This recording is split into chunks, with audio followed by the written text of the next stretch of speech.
So here's today's real situation in the ocean. We've got 27% of the global ocean in marine heat wave conditions. You can see there are large heat waves forming in the Atlantic Ocean. There's heat waves underway in the Pacific region where the blob forms and in the regions north of Papua New Guinea. If we zoom in on a particular location off the blob, you can see that this heat wave has been steadily building over the last month, and we're now at strong marine heat wave conditions. So what if we saw that on the news every night, as we see with weather forecasts? This is the kind of potential we have now about telling people about the future. And so in this second contribution to the class, I'm going to talk about how we might actually raise awareness and communicate marine heat waves. The example I just gave you then with that great bit of role playing was how we might use a real-time bit of information to tell people about what's going on in the ocean. The other opportunity we have is to talk about forecasts, and that's going to be information about the future. And forecasting is now possible, as I'll demonstrate in this briefing. And I'm going to give you some principles that we've built up in Australia about how you actually deliver a briefing and such that it provides information for decision makers and end users. And the work that I'm going to talk about, builds on a couple of bits of research over the last year. The most recent one of which was just published a week ago and is one of your readings for the course. So why do we want to tell people about these risks? We want to tell them about risks because it can make a difference to the profitability or the sustainability of a business. So again, beginning on the left, all of these climate risks propagate through the system, have an impact on the operations of businesses, such as where people fish or where they have to travel to do that, or even where their infrastructure might be lost. And that then ultimately impacts on businesses. And businesses give people a livelihood, and around the world, having a sustainable livelihood from the ocean makes a big deal. All decision making is ultimately based on what will happen in the future, even under the status quo or different decision alternatives. And environmental decision making ultimately will depend on forecasts. And if you have information about the future, you should be able to do better decision making than if you had no information about the future. That's why we watch the weather report. We're going to make a decision about what activities we might pursue. And similarly with marine heat wave information or any kind of environmental extreme, we can make decisions about the future. And that information can come on a range of timescales. We're used to seeing weather forecasts, which will tell us about information 1 to 7 days into the future. If you're planning your wedding, then information 1 to 7 days ahead of time is too late. You can't change the date of the wedding. People can't change their travel bookings or that kind of stuff. But you might imagine that if you'd given information about the weather 2 or 6 months ahead of time, maybe you would change the date of your wedding. People would bring their umbrellas. They would change where they were staying. All those kind of things can happen if you have a bit more lead time. Finally, if you're thinking about the information about the future 10 to 100 years into it, that's when you're doing your long-term planning. Where might you put your house? Will you buy a new fishing boat? That kind of decision making. And really, the number of decisions that ocean users can make is actually quite few on 1 to 7 day periods of time. You've already made a decision to go to sea. You've already made a decision to put fish into an aquaculture area. You've already grown your oyster crop. And so there aren't many decisions that you can make when you're given information only a few days ahead of time. If you're given information 2 to 6 months ahead, 2 weeks to 6 months ahead of time, there's really a whole lot of decisions that you can change and make on the basis of that information. Again, if you give information about, say, 100 years into the future, actually very few of us are making any decisions at all for more than 10 or 100 years into the future. And unfortunately, biological oceanography and climate science has spent far too much of the last decade making projections 100 years into the future. And I think that effort has been misplaced. We did it because we could, not because it was very useful. And so I'm really emphasizing in my work and then in Australia that we need to have lots of information about this period of time where we're going to make lots and lots of decisions. But think about how many decisions do you make on different timescales? And if you can get that timescale right, then as I ended the first lecture with, you can increase your preparation window. So on the left-hand side of this figure, the time between the forecast and the start of an event is your lead time. And the longer you can make that, the longer you have for preparing for the heat wave when it actually occurs. If you're doing a forecast only 1 or 7 days ahead of time, that preparation window is short. If you're able to do a seasonal forecast, that preparation window might be several months. And now with that window of opportunity, you can start to tell people about the event and they can increase the number of decisions that they can consider. So last year in 2023, it was obvious by about May that an El Nino was going to appear in the Pacific Ocean. And that gave us actually an even longer lead time, because in this analysis here, we showed that when you have a marine heat wave, the number of marine heat wave days, when you have an El Nino, the number of marine heat wave days increases in some parts of the planet and it decreases in other parts. So everywhere in red, you typically see more marine heat waves during an El Nino year. And so that was a really early lead time, and that's based on what you'd call an analog forecast. When we have these type of drivers in place, we might see these types of heat wave events. And so we use this early warning as an opportunity to get decision makers ready in Australia. And so publishing this work in about, I can't remember when it was, about August or so, gave a really great impetus in order to get people ready. And this impetus was then expressed in a range of steps. And so depending on where you are in that lead time, there are things that you can do ahead of time. And so well before the heat wave, you can start to look at your baseline data and decide what you would do if a heat wave occurred in this area. You might do a risk assessment in the second step and start to identify vulnerable industries or species in the area and think about ways to protect them. Once the forecast actually becomes more real, you might actually start to do some of the actions. Move your aquaculture species to cooler sites. Once the heat wave is well underway, you might take actions that are quite extreme, like close a fishery or reduce a quota or cull some pest species in an area. Once the heat wave has passed, there are a series of steps that you can do to be better prepared for the next time. And so this importance of lead time is really great in giving all these options. So then in Australia, what we did is we got a group of people together and started to think about how we would provide this information about the future conditions to the people who needed to know. And we were motivated by these dot points at the top. The science was telling us there were significant impacts that were likely to occur over the Australian summer. We didn't think decision makers knew how urgent the situation was. We did have lots of scientific knowledge that we thought would help decision makers, but we couldn't meet all of the briefing needs that we thought were going to be important. And there was a community that really wanted to know more about what warming was going to do. So we had to overcome coordination to make sure that we're giving good messages. We wanted to look after the welfare of scientists talking about these extreme events, as well as the welfare of the people who are going to learn that the future is not going to be very bright. And that's, you're probably hearing about that kind of stuff as called climate grief. The same thing about a forecast. When you tell people something about the future, it might make it very uncomfortable. And not all of us, for example, not all people, for example, even choose to know that they will have a disease in 6 months. Many people would choose not to know that information because it's very uncomfortable and you don't know what you would do with it. So we prepared as a community in Australia. And we thought about what's the scale of briefing and what kind of information is needed at each scale. When you do a publication in Nature, it helps build awareness at an international scale. When you have national scales, people need much more specific information.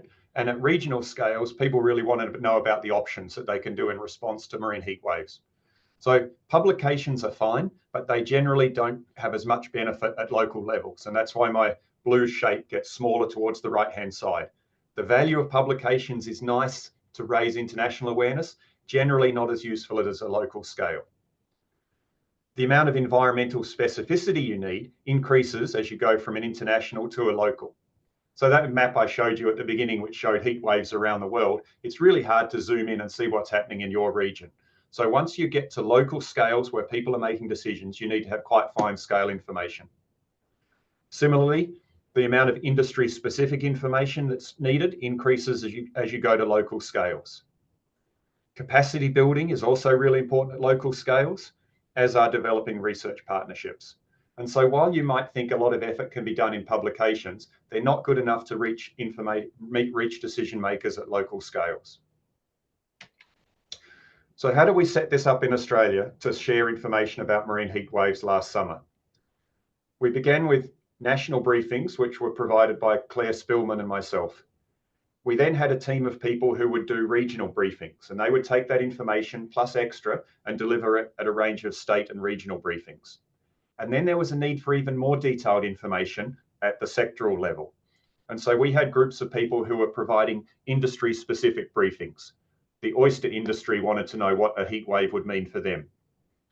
Industry working groups then started to get together and think about their responses, and various members of our scientific community would attend those meetings and help interpret the data in these working groups. We also attended briefings by the Great Barrier Reef Marine Park Authority, who manage coral reef bleaching awareness, and talked about the impacts for them. And finally, we also did briefings for conservation agencies that are charged with managing species. And all of these activities involve preparing communication plan, action plans, and responses. And a great side benefit was political awareness that these events were now somewhat predictable, and we could raise the expectation that society ought to do something about it.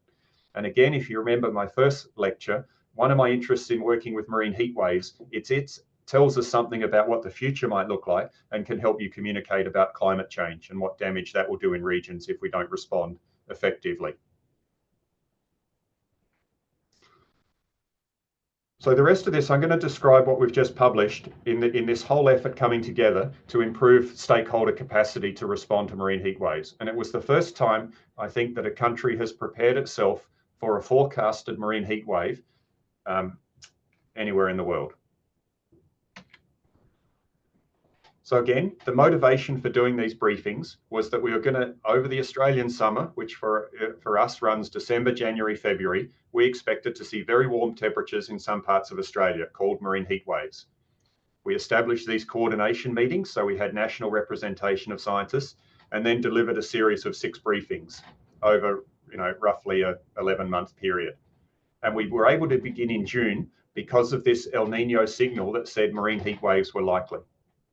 And then every 2 months or so, we would then talk to a group of people. And we had between about 80 and 140 decision makers from around Australia join each one of these meetings, which are, you can have a watch of those on YouTube when you really want to see what we did. So what was the design of the briefings? The presenters for the national briefings were myself and Claire Spillman. The briefings lasted for a maximum of 30 minutes, and they were distributed to decision makers by one of our peak research funding bodies for ocean research. So they were our sponsor, if you like, for getting the community together. And we reached people who are involved in aquaculture, fisheries, marine tourism, and conservation. And these briefings were organised in terms of the response stages to future risk. And so again, to remind you, the first phase might be in risk assessment. If there's an increased risk of marine heat waves, we gave advice on the kind of things that you should be doing at that stage. Once we had a definite forecast of a marine heat wave in an area, there were a second phase of preparation. Once the marine heat wave was underway, we were talking to people about what they could actually do living in that hot water. And then the final briefing covered the 4th phase, which was what do you do after a marine heat wave, which is hopefully not forget about it, but use the experience to better prepare for the next one, which is almost certainly coming. And so our briefings were designed to hit these different stages, and different parts of the country went through them at different stages. So we might have been talking about phase 2 in one part of the country at the same time as we're talking about phase 1 for another region. So now let's move to, well, how do you put a briefing together? These are the kind of the major things that Claire and I focus on. Who are you going to be talking to? And in general, for our briefings, it was government, industry, and not the general public, but that helped us think about the language and the things we needed to describe in the briefings. Where is the briefing taking place? In our case, they were national briefings that I'm describing, but we had colleagues who also did regional and local briefings. We thought about what we were going to cover: atmosphere, land, or ocean. And we had a combination of land because we also have fisheries and aquaculture taking place on land. So we also covered some terrestrial aspects in our briefings. When did we do the briefings? We went with every 2 months. We've found in our experience that if you give information every single day, people delay decision making. And so you're better saving up some information, offering it every month or so, and then people are expecting it and they're saving up their decisions, and it removes the psychology of, I should just wait and see. I should just wait and see. So even though we can provide information every single day now, I don't think it's a good idea yet, as the community learns how to use forecasts, that you make it available every single day. Finally, you've got to have a good sense of what the issues and concerns and decisions are that the audience will have to make. And that takes often quite deep domain knowledge. And your briefing is best when you've got some expertise in the area that you're of the decision maker. It's really interesting thinking about what are the opportunities for doing a briefing. We did both in-person briefings at some of the local briefings, but generally we were online. We supplied a video, we supplied a slide pack afterwards, we had supplementary documents. We did not do any radio or attempts at all, but then our material was also reflected in industry newsletters and blog articles. So all of those features we tried to hit in the package of material that we were providing. And we also had an opportunity for people to ask questions. We made sure our briefing only went for 30 minutes. So in the hour time slot, there was 30 minutes of discussion. And then we also asked for feedback as part of the experience, so we knew how to tune what information we were delivering. This is the same challenge in every communication exercise, is being able to understand the language that's right for the audience. Having slides that people can look at later and understand what was being talked about. Making sure that the briefing is short. We could share so much information, and the scientific tendency is to tell you everything we know. But we really made an attempt to keep it quite short and using examples.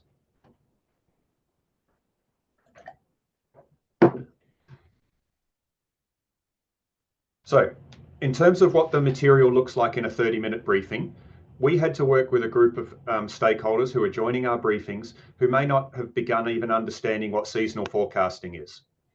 So we would typically start with a discussion about this new opportunity for understanding the future. We would talk about the current conditions that people were experiencing today, and then talk about how the past forecasts perform. Because even though scientifically we do the thing called skill assessment and we know how accurate our forecasts are, we've found that people like to have an experience that they can understand. Yes, I remember that heat wave last year. Did you manage to forecast that one or not?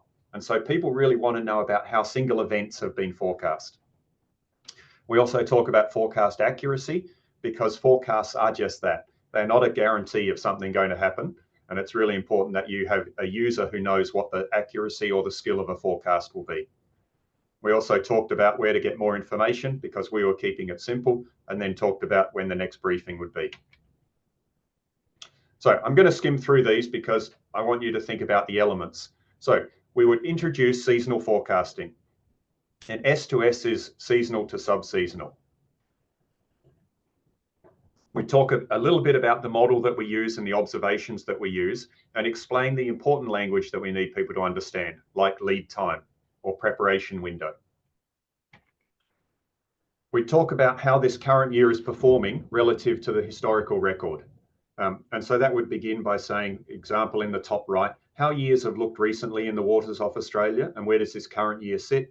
What does it look like in terms of temperature and ocean conditions for the period of time that we're delivering the forecast?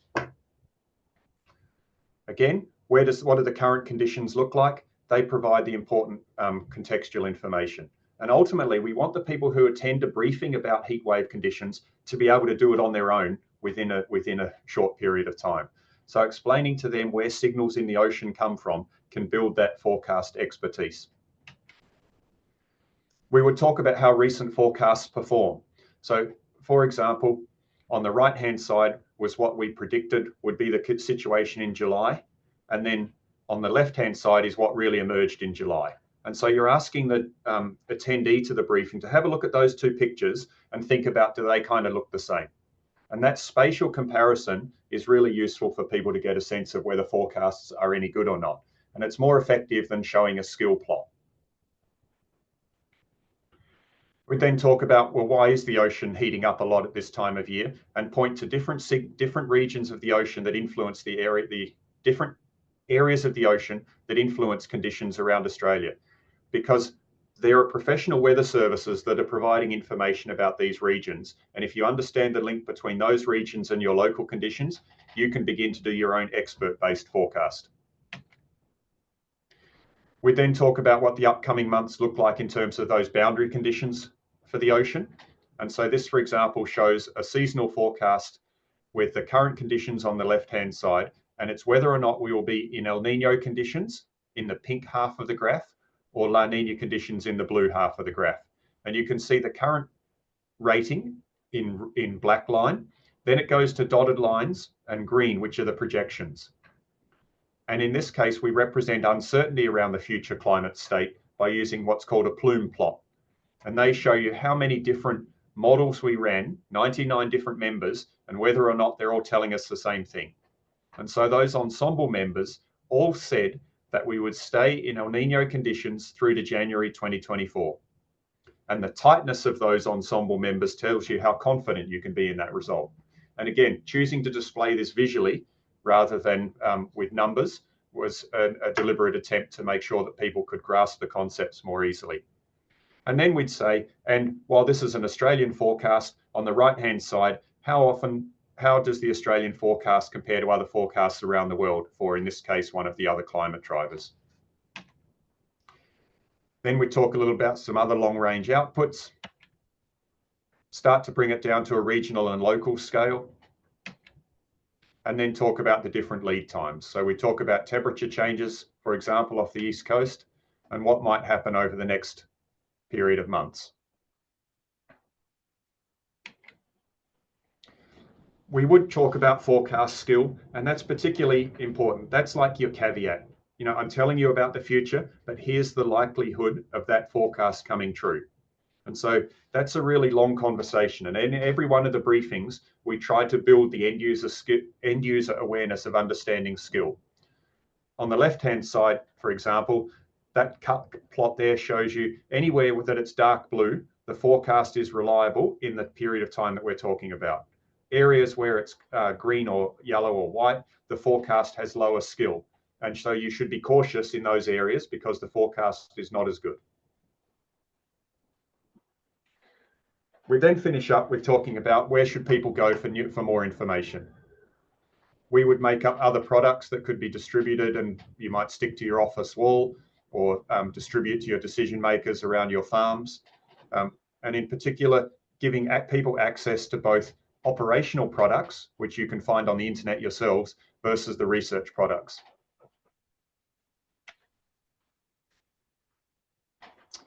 So the experience in Australia was really positive out of this in the last month. And the information that we would present in these national briefings would then flow through to industry newsletters that would then take material from the briefings and put it into the context for the industries that we didn't even realize we were reaching.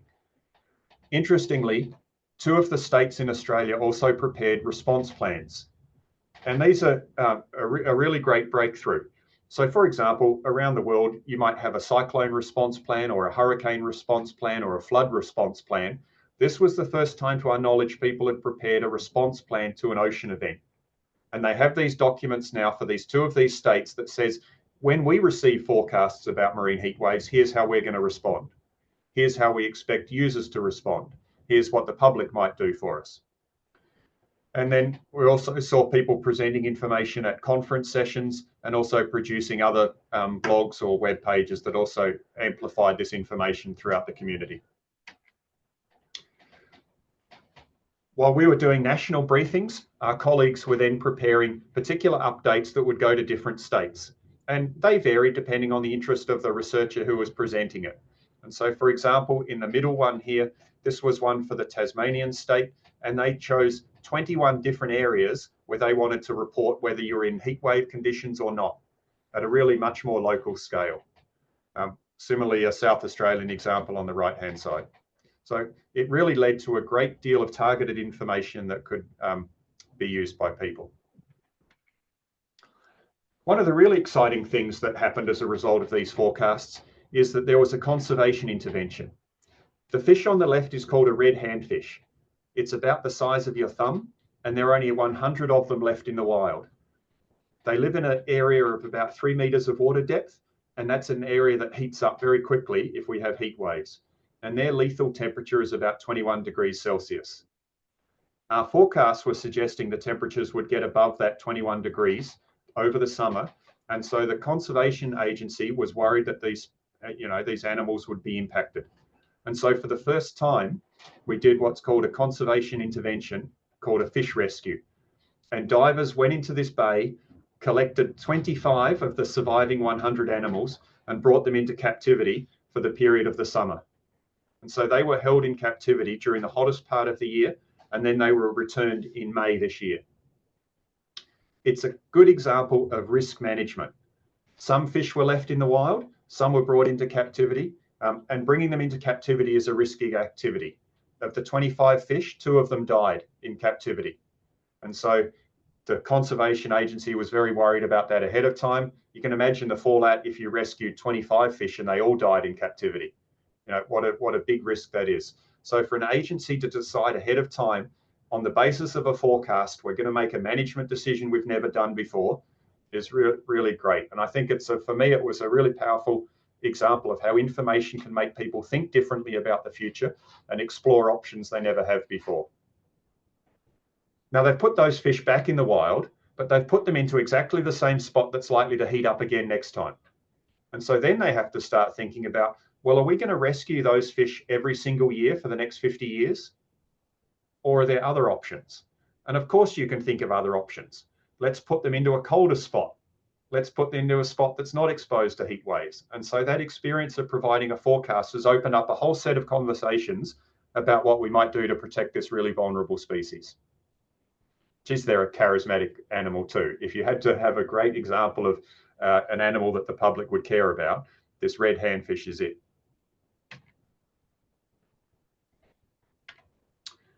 So what do you do then if we can tell information about the future? And here's some for you now. Here's a forecast that we have developed that was issued in July 2024. And it shows what global heatwave conditions will look like in October of this year. Who could benefit from knowing about this? It looks like the Caribbean is going to experience quite some heat wave conditions in the eastern part of the Caribbean. If you're into the area around Borneo and the South China Sea, that's an area that's going to kind of warm up. The Mediterranean looks okay this year through to October, going into their winter months. But you've got areas here where people could benefit from knowing this information. So depending on where you're attending this class on from around the world, you might use products like this to think, who could we tell about these possible heatwave conditions that are coming in October this year? We'll now do a forecast in August, and that will take us through to November.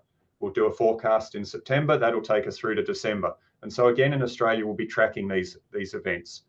Around Australia, it doesn't look that bad for this month of October, but typically with a La Nina condition, we will see more heating along the west coast of Australia in about March this year. And so that's the period of time that we're most concerned about. So we can tell people stuff about the future, and I think it's really important that we do it. And heat waves, again, are something that people really need to know about.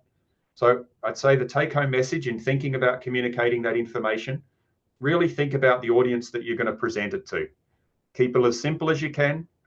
Talk about the climate drivers because they give you this extra information about the conditions that might lead to marine heat waves. Consider what resolution and lead time you need. You've definitely got to discuss forecast skill because we need people to make a risk-based decision, not an absolute decision. And think about the subsequent bits of information that people can come to when your briefing is finished. And as I said, all of these briefings that I've just talked about, you can watch those on the YouTube site here and get an idea of the style of Claire Spillman and myself as we deliver this kind of information over the last 9 or 11 months. And we're gearing up to do it again beginning in September this year. We haven't begun as early because the conditions don't look like they're as bad this year in Australia. That's not going to be the case for other parts of the world. Chuck, thank you. You may tell the class that I'm all done, and while I can't hear your applause, if you move your hands, I'd be happy to see it. Thank you.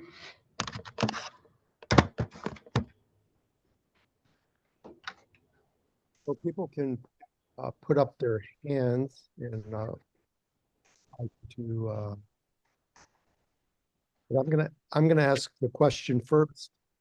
Um, have you started to combine your heat wave forecasts with hurricane forecasts? Because, of course, if you have a heat wave going on, you're going to intensify those hurricanes that exist. So I'm just curious. I mean, we know certainly here we see much more rapid intensification with the heat waves we've had in the past of hurricanes, and certainly the hurricanes are carrying a lot more moisture than they used to. So I'm just kind of curious, have in Australia, of course, you don't call them hurricanes there, but um, uh, are you working together on that particular problem?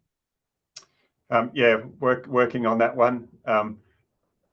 If you're right, cyclones in Australia, we hope to give a bit more of a heads up around that. And particularly will be, not only is it the frequency, as you say, it'll be the intensity of the events that will be increased if they pass over these warm water patches. Particularly have a look at the Caribbean area there. That amount of heat in the Caribbean is an area where hurricanes get intensified. So this is the earliest warning, perhaps. Actually, Chuck, I can't remember hurricane season, but if it was hurricane season in October and you were seeing this kind of picture, that would be a pretty good reason to get a bit more concerned. Yeah, hurricane season really runs from, well, it used to run from October. I mean, used to run basically late July into October, but they're going later and later into the year now. So yeah, it's a really, of course, our hurricanes are, they typically start a lot further east, even as far as Africa, and then they travel across. And depending on what the conditions are like, they intensify, as they cross the Atlantic. So, and then, sometimes they'll pass over land and weaken, and then they'll go back and strengthen and go back up and be a category 5, just after a day or two when they pass over a marine heat wave. Yeah.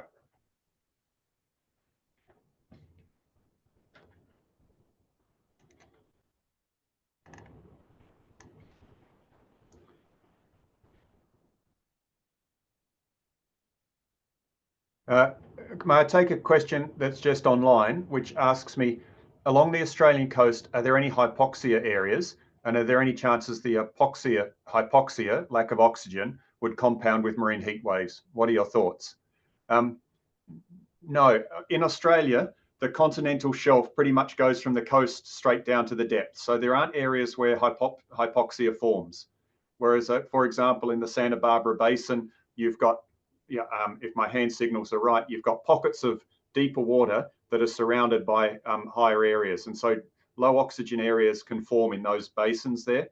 And then if you've got heat penetrating to deep water, it would really, again, help remove the oxygen. But I definitely think in some parts of the ocean where you have low oxygen areas at the, in kind of trapped basins, warming up then definitely makes that worse. And also the things that use the oxygen in metabolism, animals, they also speed up as waters get warmer. And so your drawdown of oxygen is increased by the physiology of the animals, as well as by the physical warming of the ocean, which means less oxygen dissolves. Yeah, so not in Australia, but definitely look for it elsewhere in the world. Particularly in the enclosed Asian seas, I think are a big chance for more hypoxic events.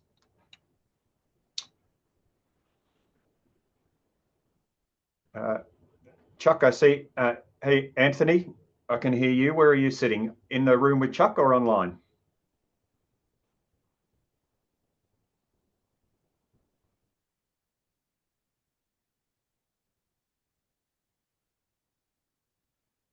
Okay, super. Thank you so much.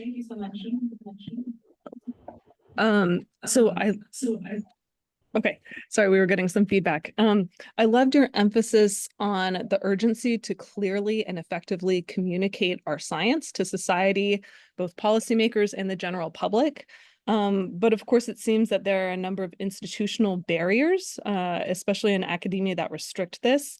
As an example, one of our guest speakers this week said that if she shared with her department her engagement activities, they would laugh at her, and that none of those activities would count towards her tenure review, for example.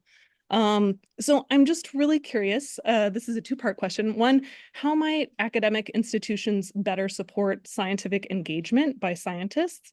And then also, what advice might you have, especially for early career researchers who want to engage, especially when our engagement activities may not necessarily be valued by our institutions? Thank you. Hey, Olivia, I'm really sad to hear that kind of anecdote that communicating your science would not be highly valued. And I'm frustrated when you think of academic departments who say that. You know, I work for a semi-government research agency, and so we have some barriers too in terms of being able to get out and tell what's going on. I've kind of, I am speaking from a position of career safety. I have a tenured position, and my view has been, I'm not going to sit back in another 10 years and say I wish I'd done a better job of telling people about climate and risk. So my personal philosophy is I'm pushing through those barriers. I would hope that you would be able to think about collecting impact stories like the handfish one here, and universities should love that the fact that the science made a difference to a decision. So the system constraints are there. I would say charge through them. And I hope there's great passion in deciding, in 10 years, will I look back and think, yeah, I'm glad I just kept quiet. I published my paper and hope things would be better. Yeah. Before Anthony. And perhaps, Olivia, that guest speaker, the other lecturer, is there any chance they can become head of school and change the rules? Well, I think more generally, I'm not sure that they're not, well, somebody may discourage them, but the problem is that we just don't have the reward system set up in academia to, it's numbers of publications, right? Numbers of students, numbers of grants. And so we have to figure out how to, change the reward system so that there's other ways of communications that count. And yeah, and it really depends a lot on the institution. Some are much more forward thinking than others. But yeah, so it is a shame, but and we do necessarily we do have to change it.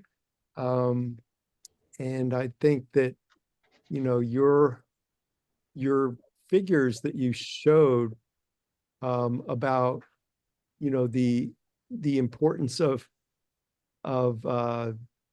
information looking out far into the future. I've felt that a long time. It's like everybody is working on what's going to happen in 2100, and it's like, okay, well, what's going to happen next month, next year, 5 years from now? And yeah, I think that's all tied together in the reward system and the way we communicate, especially for academic scientists. Yeah, and guys, I don't think it has to be either or. My engagement work makes it so much easier to get grants. Is that I've got a connection to end users and I'm able to write my impact of the work. And I'd say it's an effort that pays off and makes my other parts of my job so much easier. Yeah, and I'm not exchanging publications for this. It's an also part of my job. Yeah. Hey, Anthony, you want to go off mute and we'll try the double muting?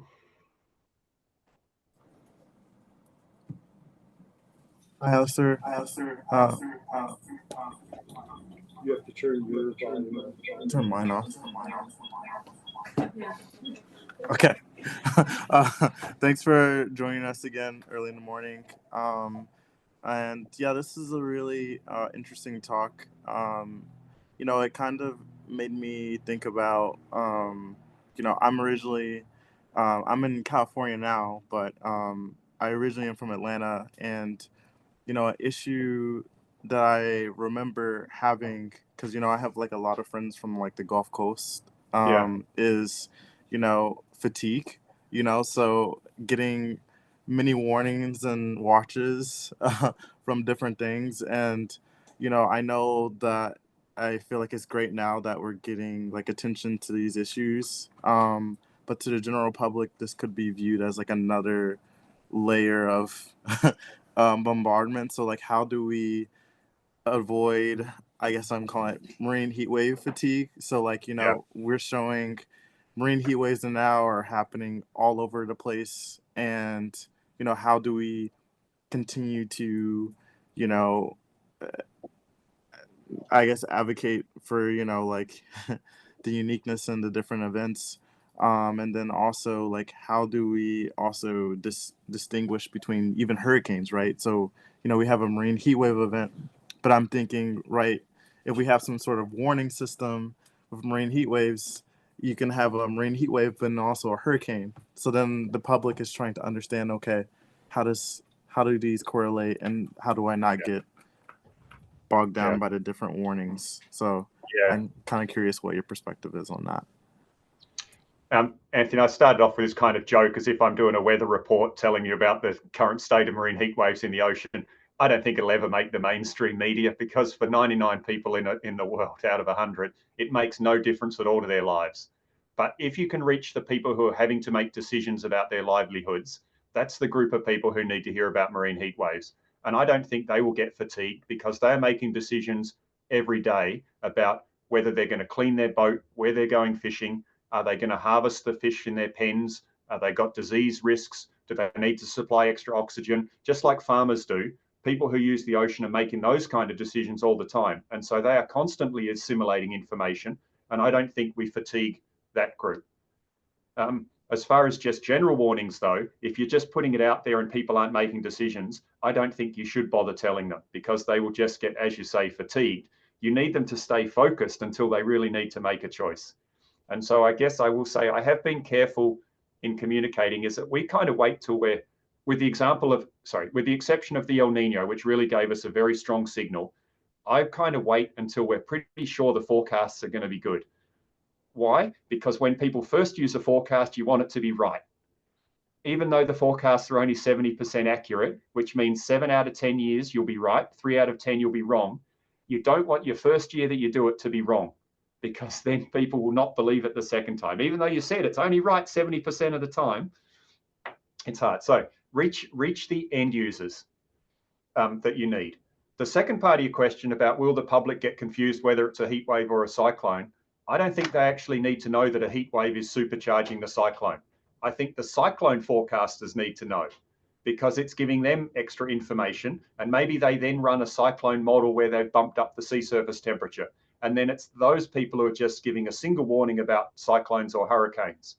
And so again, keep it simple. I don't think the general public needs to know that it was a heat wave that supercharged the cyclone. They just want to know where the cyclone's coming to. Did I hit both parts? Give me a thumbs up or down. No, beauty.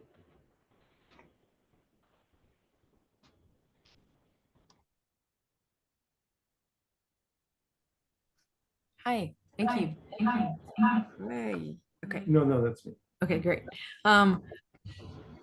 Lost my train of thought. Okay. One of the things that I'm always can be either touched by or also kind of find problematic when engaging with people who identify as non-scientists but are still very interested in the science is sometimes I run up against kind of surprising misconceptions about either climate change or weather, or in my case, fisheries.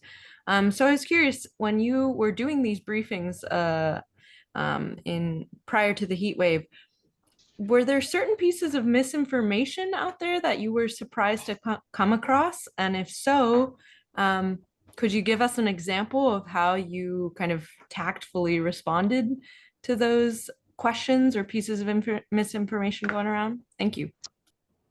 Yeah, thanks, Erica. An example is when you're doing a briefing, in this case, it was for 100 fishers in one of the briefings. One of them used it as an opportunity to ask a question about But in my bit of the ocean, I'm not seeing climate change very strongly. Can you tell me, is climate change real, really? And I kind of said, actually, I don't even mind if you believe in the climate change or not.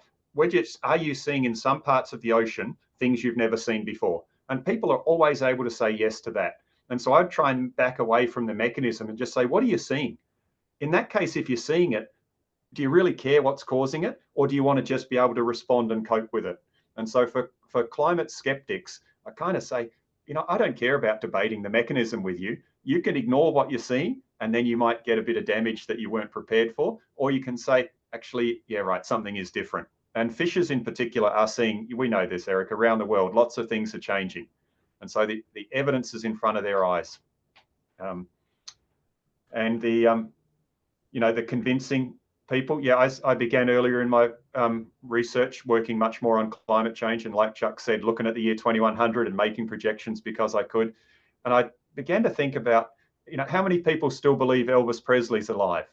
How many people think, UFOs are coming down tomorrow?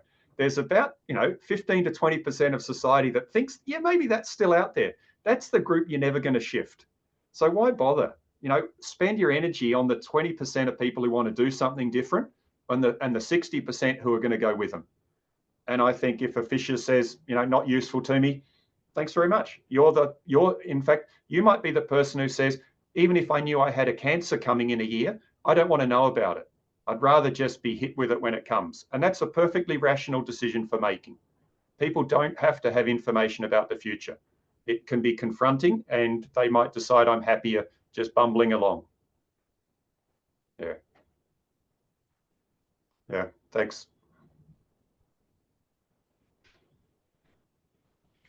These are really interesting questions, right? And I hope you have some time to think about where your attitudes are around these ideas too. Hey, Wade. Hey, Alistair. Thank you for the presentation. Yeah, I'm a postdoc working on step seasonal to seasonal prediction. Maybe I'm wrong, but I didn't find much research on marine heatwave predictions, right? Because I've done a lot of research, like not marine heatwaves, but on other types of extreme events. But I didn't see much about the marine heatwaves. So I'm curious about if you have ever done this, maybe like multi-model forecast of marine heatwaves, and is there any updates that what is the current scale of marine heatwaves for now? Thank you. Yeah, thanks. I think it is pretty recent activity. And in this case here, I'm talking about it almost before we've published some of this work, because I've gone away from the, let me tell you about it after I've published it. I would like to talk about it while it's in development. And so we've been kind of working with a single model in Australia. I know that there's a group in California that's doing multi-model forecasts of several years ahead. And so I'll chuck a couple of suggested papers in the chat there. But ultimately, going from single model to multi-model would be great improvement. In my group, we've also done both a dynamical model as well as a machine learning model, and are trying to compare the two of those. And they're much more independent than just 7 types of hydrodynamic model. But this idea about comparing different models and looking at their different skill is really important. And you might find that one approach is skillful in one part of the ocean, but you should use a second type of model in the other part of the ocean.